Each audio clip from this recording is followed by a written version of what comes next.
de bas en haut. D'accord? On avait dit, on avait pris le machal d'une chaîne. Il y a soit on est d'un côté un petit peu comme des marionnettes, c'est-à-dire qu'on peut nous agiter de haut en bas, merci beaucoup. Mais on est aussi, cette marionnette-là, on est une marionnette particulière, on a la capacité d'influer de bas en haut. Et on a donc nos actes, on va avoir des conséquences très élevées. Ça veut dire que l'homme a la particularité de pouvoir agir même sur les choses les plus élevées, même sur les sphères les plus élevées. Et l'homme est matériel. Et donc à partir d'actes matériels, et pourtant c'est trivial un acte matériel, à partir d'un acte matériel, eh bien on va pouvoir influer sur les choses spirituelles les plus élevées. Et ça, qu'est-ce qui fait la particularité de l'homme? C'est par l'intermédiaire de notre libre arbitre. On a le libre arbitre, et par ce libre arbitre, on va pouvoir choisir nos actes, et par nos actes, alors ça va avoir des influences très élevées. C'est comme ça qu'Akadosh Baruch Hu a décidé de créer le monde. Et on avait terminé la dernière fois en disant que tu dois savoir, nous dit le Ramchal, qui gam adam atzmo en kol ma'asar bechirim. Sache que même tous les actes de l'homme ne sont pas dépendants de son libre arbitre. Il y a des actes que Akadosh Baruch Hu va nous obliger à faire, et ça c'est un grand chidouche, c'est-à-dire qu'il y a des choses où on n'a pas le choix, on se retrouve dans la situation où on n'a pas le choix.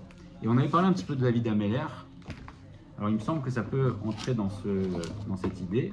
La Gemara nous dit que Béhémet, David Améler, il n'était pas raouille à l'acte qu'il a fait avec Bathsheba.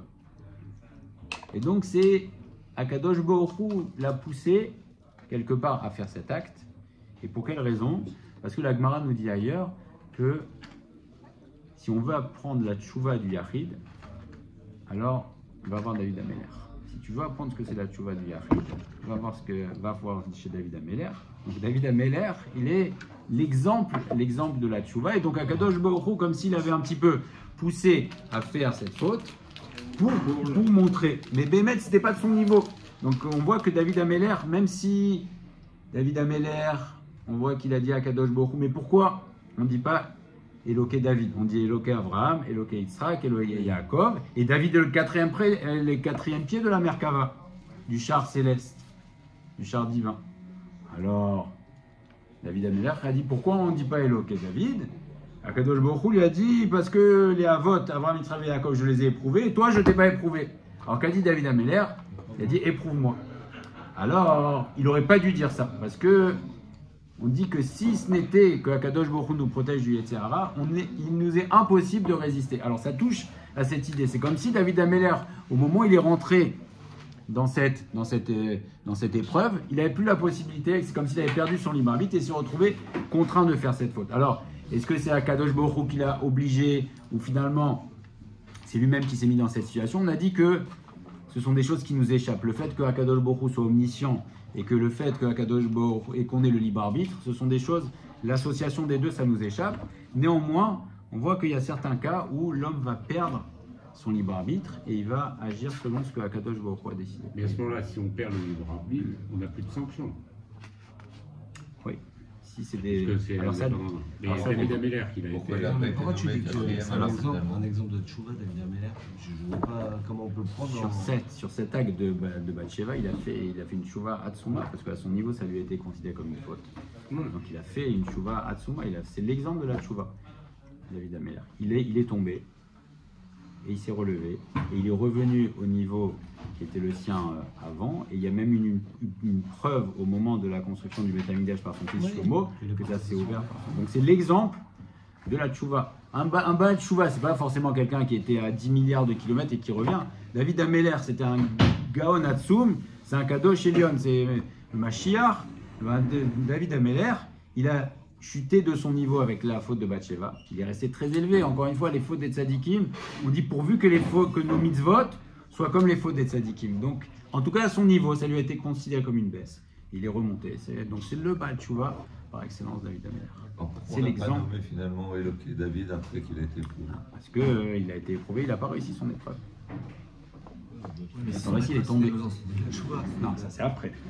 Mais à son niveau, ce qui est compréhensible à son niveau, c'est que Akadosh Baruch Hu, il a dit éprouve-moi. Et on voit qu'il n'a pas réussi dans son épreuve. Après, il a fait tchouva, mais il n'a pas réussi dans son épreuve. Donc en fait, l'épreuve, il aurait dû réussir l'épreuve et quelqu'un d'autre aurait dû nous enseigner la tchouva individuelle. Ça, c'est l'ashgacha d'Hachem. On ne sait pas. Ça, ce sont des choses qui nous échappent. En tout cas, comme ça s'est déroulé, il a échoué dans son épreuve. Il a dit éprouve-moi. Il n'a pas réussi dans son épreuve. Après, c'est vrai qu'il devait nous enseigner un grand message de tchouva. Il nous a enseigné ce grand message de tchouva. Et tu demandais si l'homme peut être puni pour ça. On voit que oui, des fois.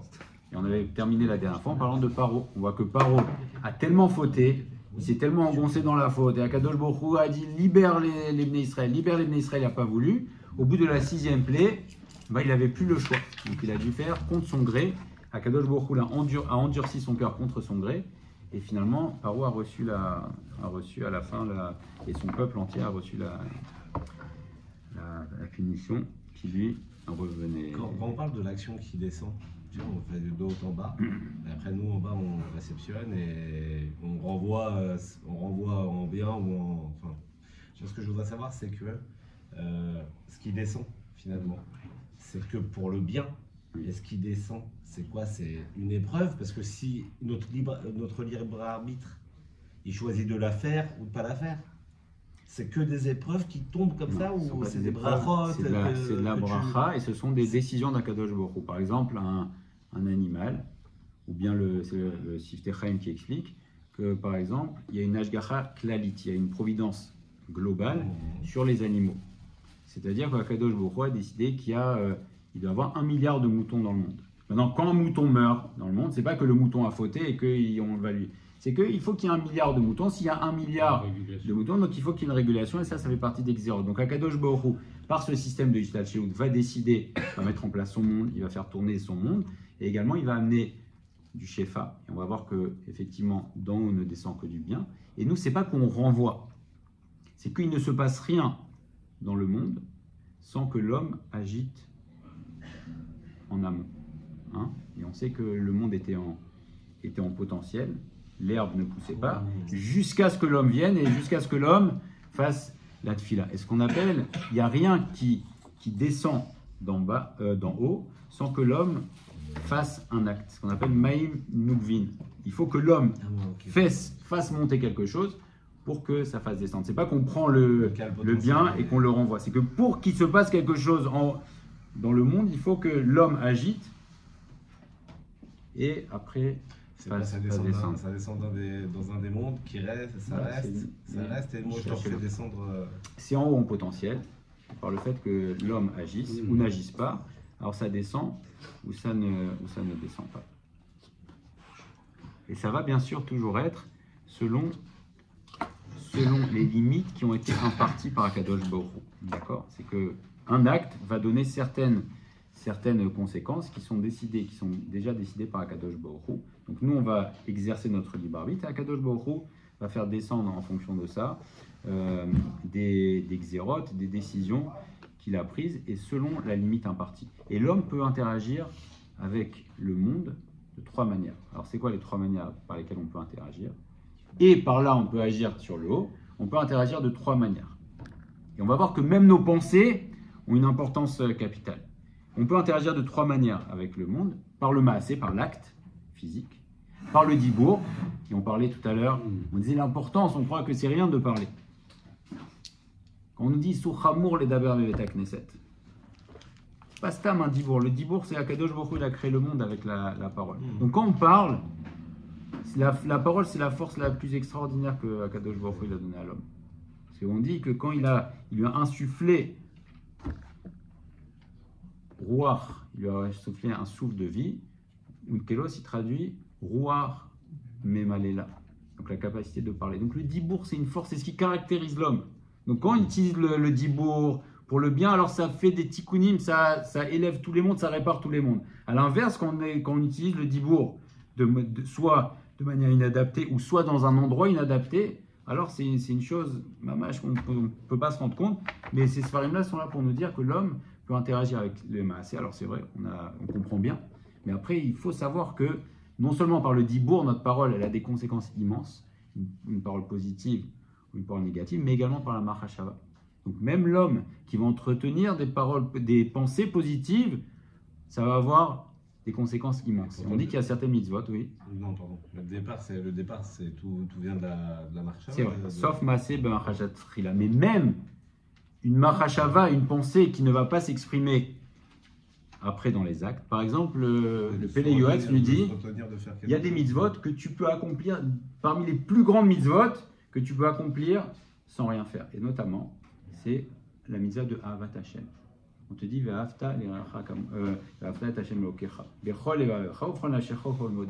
le fait de penser, tu t'arrêtes et tu penses, j'aime Hashem.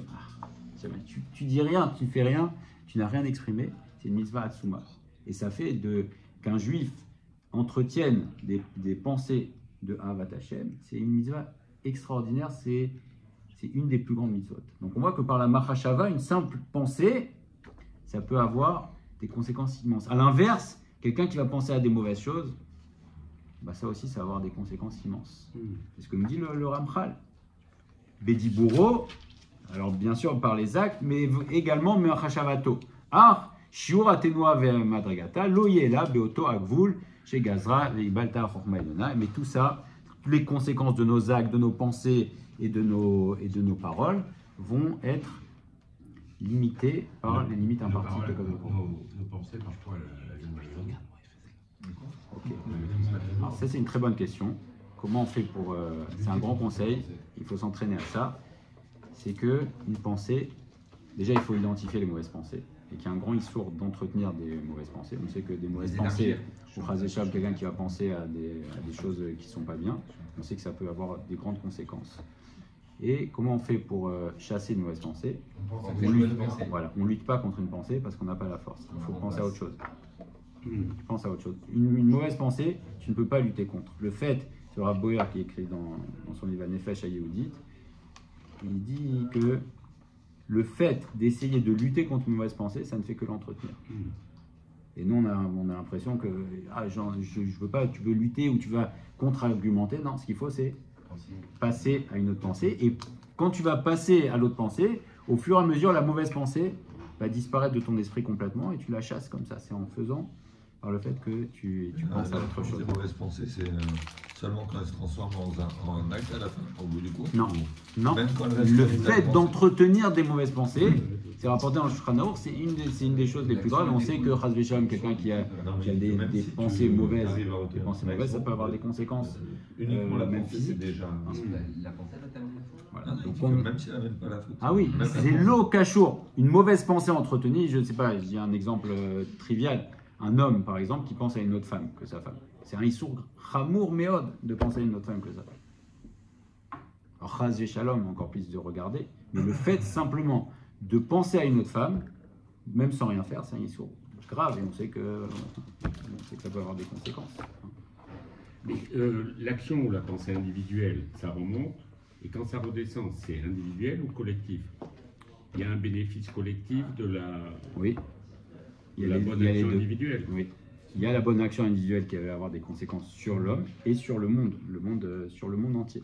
Et à l'inverse aussi, un homme qui va faire des mauvaises actions, ça va avoir des conséquences sur lui et sur le monde entier. Et selon la madriga de l'homme, selon le niveau de l'homme, on comprend bien qu'un homme de très grande envergure qui fait une faute, ça peut avoir des conséquences sur tout le monde. On voit que, on parlait ce matin de Korah. Korah, c'était un des dirigeants du Ham Israël. Un Korah qui vient et qui fait une marloquette contre Moshe Rabbeinu, on comprend bien que ça va avoir plus de conséquences que deux amis qui vont se disputer. Parce que plus l'homme est grand, et plus ses actes vont avoir des conséquences. Et également, plus la faute est grave, et plus ça va avoir des conséquences. Et à l'inverse, dans le Tov, bien sûr, plus l'homme est grand, et plus ça va avoir des conséquences sur lui et sur le monde entier. C'est pour ça que les tzadikim, on dit les tzadikim et sodolam, il y a des tzadikim, ils tiennent le monde. Pourquoi ils tiennent le monde? Parce qu'ils sont tellement grands que chacun de leurs actes est avec une telle dimension que ça va avoir des conséquences extraordinaires sur tout le monde.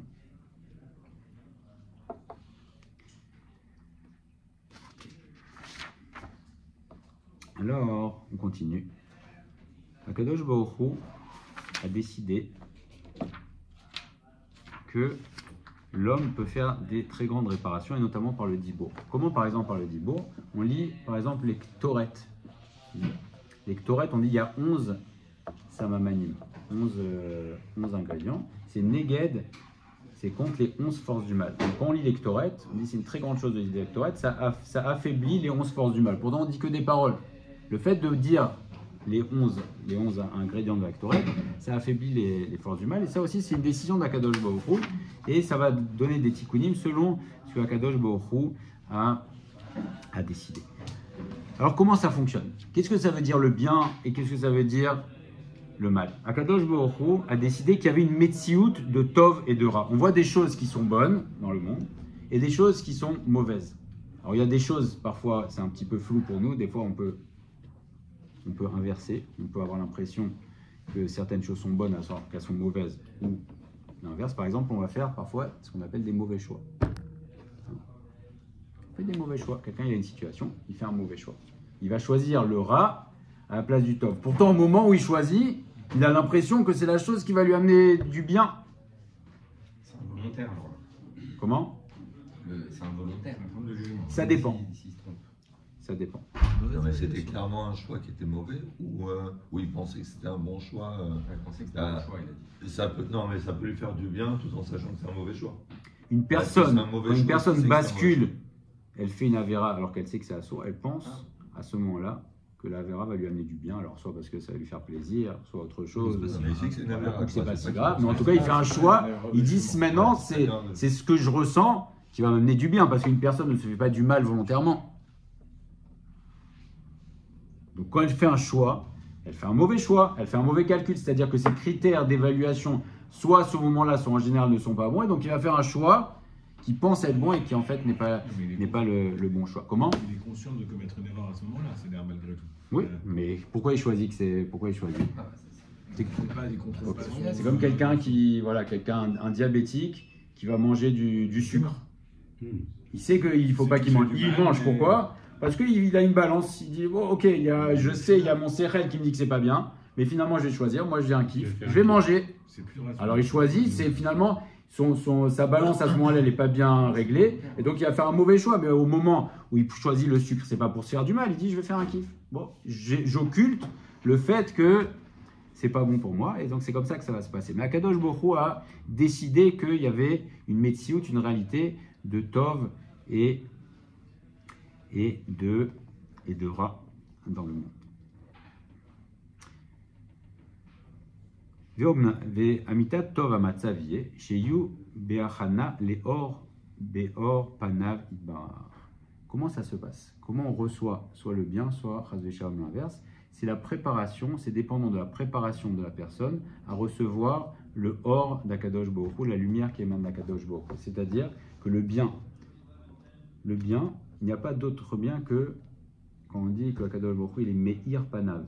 Il regarde, il va donner de la lumière à quelqu'un. D'accord? Donc ça, c'est le bien. Et ça va dépendre, la quantité de bien qu'on va recevoir d'Akadosh Baruch Hu va dépendre de notre niveau de préparation. Et parfois même, il peut arriver qu'une personne qui n'est pas du tout préparée, qui n'est pas du tout apte à recevoir, le fait de recevoir cette lumière, ça peut être mazik, ça peut lui faire du mal. Chez qui on a vu ça? Il y a un des Mefarshim, dont je ne me souviens plus le nom, qui dit qu'au moment de Makat Bechorot, les Égyptiens sont morts parce qu'il y a eu un tel Gilou Yashrina, il y a eu une telle révélation de la Shrina, de la présence divine, à ce moment-là, qu'il y avait un tel or, eux n'étaient pas capables de recevoir, et donc ils sont morts. Il y a aussi cette idée qu'on dit de ribouille or. Et ça fait Jvirat Akelim, par exemple, quelqu'un qui fait tchouva, et qui va toucher à des choses, soit il va s'envoler, il va faire tchouva, il va faire des choses qui ne sont pas de son niveau, il va recevoir trop de lumière, ribouille or, il va se casser, et souvent les personnes qui montent très haut, qui retombent très bas, ils retombent très très très très bas parce qu'ils ne sont pas préparés, ils n'ont pas la achana, ils n'ont pas la préparation suffisante à recevoir le or d'Akadosh Baruch Hu. Mais Beder Klal, qu'est-ce qui disait ça au début? Il n'y a pas de mal qui sort d'Akadosh Baruch Hu directement. Akadosh Baruch Hu est la siba, et la raison, et la cause du bien dans le monde. Oui, Akadosh Baruch Hu et Kulotov, il est la cause du bien. D'accord? Quand on reçoit du bien, ça vient d'Akadosh Baruch Hu. Le mal ne vient pas directement d'Akadosh Baruch Hu. Le mal, ça exprime que Akadosh Baruch Hu, de la même manière qu'il y a Eharat Panim, Akadosh Baruch Hu va éclairer Kiviyachol sa face, il y a aussi Hester Panim. Quand Akadosh Baruch Hu cache sa face, c'est-à-dire qu'il y a une diminution du or dans le monde, alors c'est ça le mal. Donc le mal n'est pas une entité en soi. Il n'y a pas d'existence au mal. Le mal, la source du mal, c'est le fait que Akadosh Baruch Hu cache sa face, soit une personne, soit au monde. Et après, Akadosh Baruch Hu, nous dit le Ramchal, a créé un système pour amener les conséquences de Esther Panim. Donc les choses mauvaises qu'on perçoit dans le monde, c'est pas Akadosh Baruch Hu qui donne le mal, c'est que Akadosh Baruch Hu cache sa face, et la conséquence du fait que Akadosh Baruch Hu cache sa face, il a créé des intermédiaires pour amener les mauvaises choses, mais il n'y a pas de mal qui sort d'Akadosh Baruch Hu, ce qui sort de Akadosh Baruch Hu, c'est que du tov, effectivement. Comment? Oui. Le Nishmat. Lori Katsir.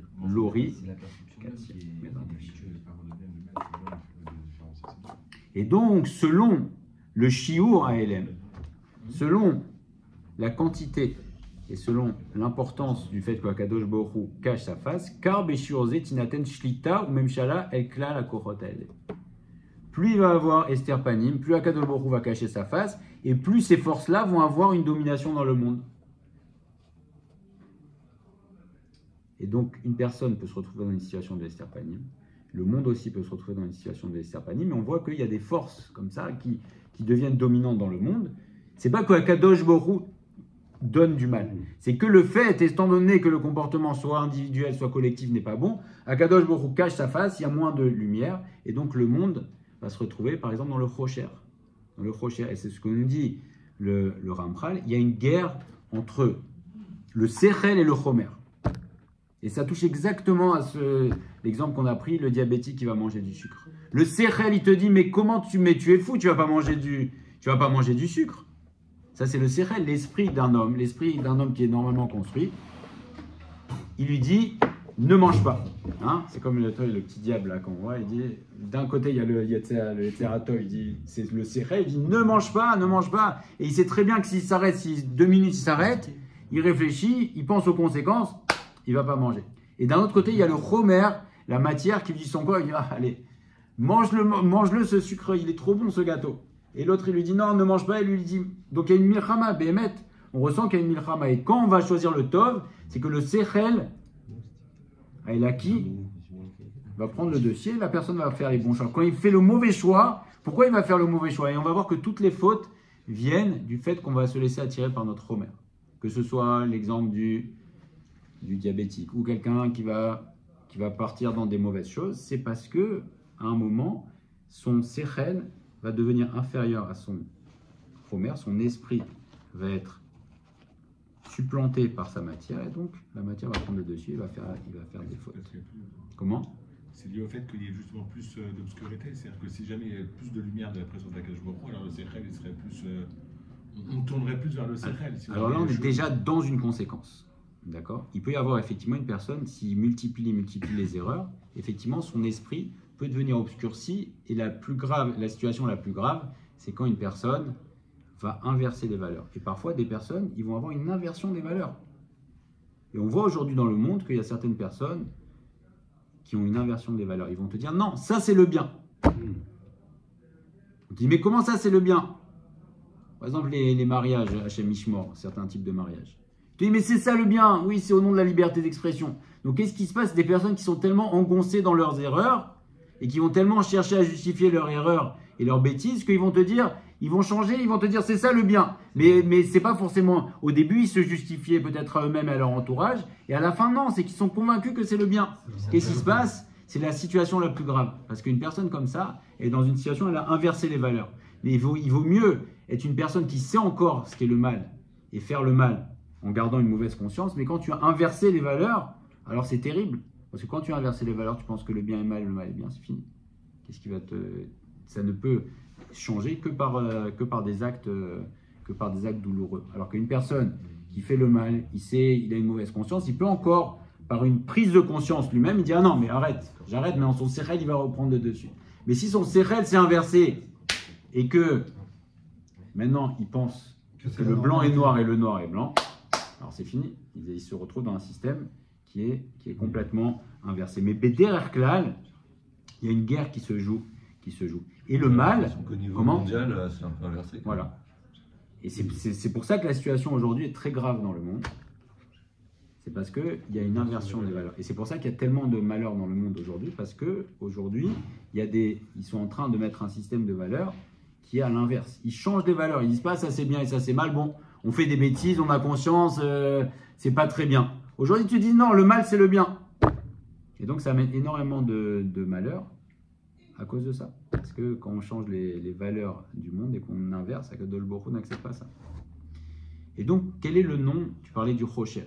Le mal, on a compris maintenant que le mal ne vient pas directement d'Akadosh Baruch Hu, c'est un système de conséquences qui vient des actes qui ne sont pas bons, et donc c'est la conséquence de Esther Panim. Et donc le mal a plusieurs noms. Alors, il s'appelle Toum'a par exemple. Il s'appelle Rocher, l'obscurité. Donc l'obscurité, c'est une conséquence de Esther Panim. Zohama, l'impureté. Chol, ce qui est Chol. Aussi, ça touche à ce qui est le roi. Maintenant, ce qui est Nishpa Meharat Panamidbar, ce qui vient de la face qui vient Chol d'Akadosh Baruch Hu, ça s'appelle Gdusha, ça s'appelle Tahara, ça s'appelle la pureté, ça s'appelle Or, ça s'appelle Bracha. Donc, ce qui vient directement d'Akadosh Baruch Hu, ça, c'est toutes les choses positives. Ce qui est négatif, c'est les conséquences des actes négatifs des hommes qui fait que ça crée Esther Panim d'Akadosh Baruch Hu, et par ce Esther Panim, alors il va avoir des conséquences. Akadosh Baruch Hu a créé un système pour exprimer sa désapprobation sur ces actes-là, et c'est ça qui est le mal, mais le mal ne sort pas directement d'Akadosh Baruch Hu. Ça aussi, c'est des notions qu'on a du mal à comprendre. Gdusha, Tahara, c'est très très abstrait, quoi. Mon fils m'a demandé l'autre fois, mais c'est quoi la Gdusha? Je ne savais pas quoi lui dire. Alors tu dis c'est la Gdusha. C'est la présence d'Hachem, je sais Oui. pas, mais... Oui. Gdusha, c'est une traduction littérale de Gdusha. C'est la séparation. Voilà. C'est tout ce qui est Nivdal, c'est ce qui est séparé, élevé. Par exemple, le Ham Israël, tu peux l'expliquer que le Ham Israël est Ham Kadosh, c'est-à-dire qu'il a été choisi par Akadosh Baruch Hu. Quelqu'un, le Kohen par exemple, les Kohanim, ils sont Gdoshim, ils ont été choisis. Une femme, quand elle se marie elle se marie, elle devient, on lui donne des Kiddushim, c'est-à-dire que ça la sépare de tous les autres. Donc la Gdusha, c'est une élévation, c'est tout ce qui est élevé et qui permet de se rapprocher d'Akadosh Baruch Hu. Et en conséquence, ça donne une Erat Panim, la Tahara aussi. On parlait de Taharat Mishpacha. Quand un couple vit dans la Tahara et dans la pureté, ça élève le couple. Ça élève le couple, ça donne la bracha. On dit les trois piliers du Ham Israël, d'un couple juif, c'est Taharat Mishpacha, c'est le Shabbat et la Kashrut. Et donc la Tahara, ça a pour conséquence de donner Eharat Panim Akadosh Baruch Hu, éclaire le couple, éclaire le foyer, et c'est synonyme de Or, et c'est synonyme de Bracha. Donc quand il y a Eharat Panim et on fait des actes qui ont pour conséquence de donner un éclairage de la face d'Akadosh Baruch Hu, alors ça va amener toutes les brachot dans le monde. À l'inverse, quand on fait des actes qui ne sont pas bons, c'est comme si on mettait, il y a de la bracha qui descend, et nous on met un écran. C'est pas que la lumière ne vient pas, c'est qu'on ne laisse pas passer la lumière. Et quand on ne laisse pas passer la lumière, alors qu'est-ce qui se passe si tu as un arbre, par exemple? Tu le mets, tu prends un arbre, il y a les rayons du soleil, un arbre, il est dans ses racines, tout va bien. D'un coup, un arbre, tu le mets, tu l'enfermes, qu'est-ce qui va se passer? Il va flétrir. Pourquoi? Est-ce que c'est que le soleil ne brille plus? Non. C'est pas que le soleil ne brille plus, c'est le même arbre, mais simplement on ne laisse plus passer la lumière. C'est exactement ça. Quand il y a du mal dans le monde, c'est simplement qu'on ne laisse pas passer. Nous-mêmes, on crée des écrans entre Akadosh Baruch Hu et nous, soit sur le plan individuel, soit sur le plan collectif, qui fait que la bracha ne peut pas passer. Alors ce qu'il faut faire, c'est enlever l'écran. C'est les midotes. C'est tout, les midotes, c'est les bons choix. C'est quand le sechel. La personne, elle vient quand même avec des. Quand elle a des midotes trop développées ou pas assez, qui lui fait tourner dans un côté négatif, bah ça crée un écran, mais il y est pour rien, l'homme, à la base. Parce que si la Neshama, elle reçoit le Or comme il est, Mais les midot, elles obstruent la lumière. Elle la laisse pas, se propager. Ok. Et donc l'homme, il y est pour rien, parce que Alors, ça on fait y est partie pour du rien. Ratzon Hashem aussi. Alors, on n'est pas contraint, la différence, il y a une Mais différence même fondamentale, avec les- c'est qu'on n'est pas contraint par notre nature. C'est-à-dire qu'un homme, Par la nature. par notre nature, nos midotes, c'est notre nature. Donc un homme n'est pas contraint par ses midotes. Un homme a une mitzvah de changer ses midotes. Et le Gaon de Vilna dit que l'essentiel de la venue de l'homme dans le monde, c'est pour changer ses midotes. Oui, mais c'est ça.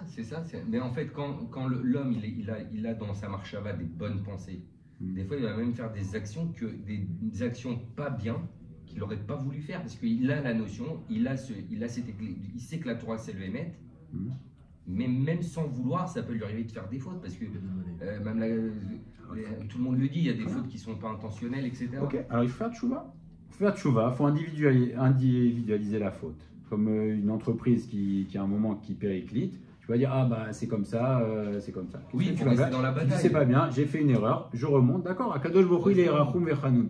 Mais attention, ça ne nous dispense pas de travailler et de faire tchouva. Donc c'est vrai, il y a des choses parfois qui nous dépassent. Il y a beaucoup de choses qu'on fait pas par rébellion envers Akadosh Baruch Hu, parce qu'on n'a pas les forces. Néanmoins, on n'est pas dispensé de faire le nécessaire pour avancer au fur et à mesure. On a, Baruch Hashem, 120 ans, on a du temps, et donc on peut, mais c'est non seulement on peut, mais on doit. Donc on n'est pas contraint par nos midotes, et notre plus grande mitzvah, c'est d'avancer. Mais Khadash D'accord. Koléon. Voilà, chaque jour on avance. Comment? Comment? Des fois, ça peut arriver qu'on fasse par rébellion. Alors c'est plus grave. Mais même ça, Kadosh Baruch Hu, si on fait tchouva, il pardonne. Mais il faut faire tchouva. D'accord? J'ai une question. Sur une déduction, après, je me fais, mais savoir si elle est bonne ou pas. On a parlé des valeurs dans le monde. Non, tu le fais volontairement. On a parlé des valeurs dans le monde. On a parlé de la Gdoucha. D'accord. Et de l'exemple, en tout cas, que le peuple juif doit représenter par rapport aux autres nations. Et je parlais tout à l'heure, à juste titre, de toute manière, que les valeurs dans le monde, elles sont complètement inversées. Mais le peuple juif qui a été choisi pour être hors la Goïm, d'accord. D'un côté, on doit montrer l'exemple. D'un autre côté, on dit que notre religion, on ne doit pas faire de prosélytisme. Et il y a une contradiction dans ce fait-là, même par rapport à Avraham Avinu, qui justement lui répondait le judaïsme. Le monothéisme, oui. Bon, après, on peut récupérer. Comment on peut inverser les choses dans le monde si on ne nous laisse pas, en tout cas, essayer de nous étendre justement sur. Ça peut demander de transformer les gens en juifs. Hein? Mais je veux pas. C'est le message. Je veux pas. Moi, je veux transmettre le message. Mais aujourd'hui, les seules paroles que tu entends d'un juif, c'est un juif qui part en vrille ou. Ok. Alors nous, on doit personnel, on doit faire à notre niveau. Il y a deux niveaux. Il y a sur le plan individuel, la meilleure chose, c'est l'exemple.